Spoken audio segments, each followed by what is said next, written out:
Nang ako ay nasa gulang na 17, natigil sa eskwela, inarap puro gulo.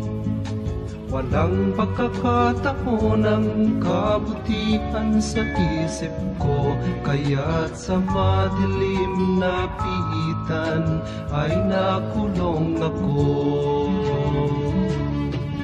Dito sa bilangguan, katahimikan ay pumanaw.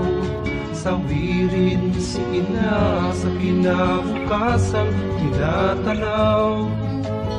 Di pansin ang hirap sa kanyang paglalaba, makapag-aral lamang ang kanyang anak na nag-iisa.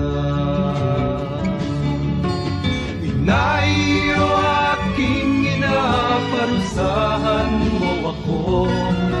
Sino ay ang utos mo, nilapastangan pa kayo?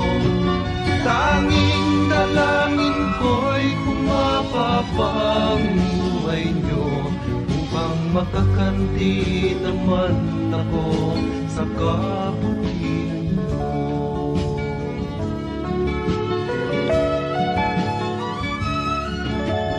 Di rin nagtagal, pumanaw ang aking ina.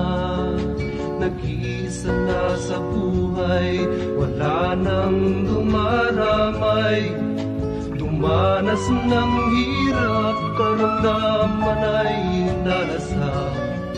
Tanging mga preso ang sa'kin nagbigay lunas.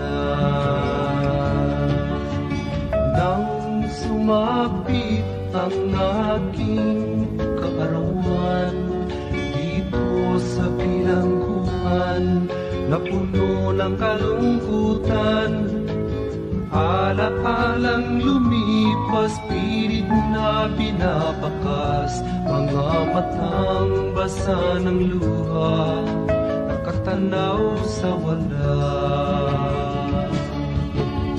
O Diyos ko, bakit nagkaganito ang buhay ko?